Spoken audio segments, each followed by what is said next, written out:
ఎక్కడో మహాత్ముల మనసు కష్టపెట్టడమో, లేకపోతే ఏదో చెయ్యకూడని దోషం ఏదో చేశారు, అది జాతకంలోకి దొరకదు, పీడిస్తూ ఉంటుంది.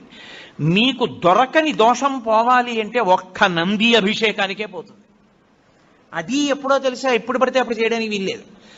త్రయోదశి నాటి సాయంకాలం శివాలయంలో శివలింగానికి పొద్దున్న అభిషేకం అయిపోతుంది కాబట్టి అలంకారం చేసేసి రుద్రాధ్యాయంతో నందీశ్వరుడికి అభిషేకం చేస్తారు.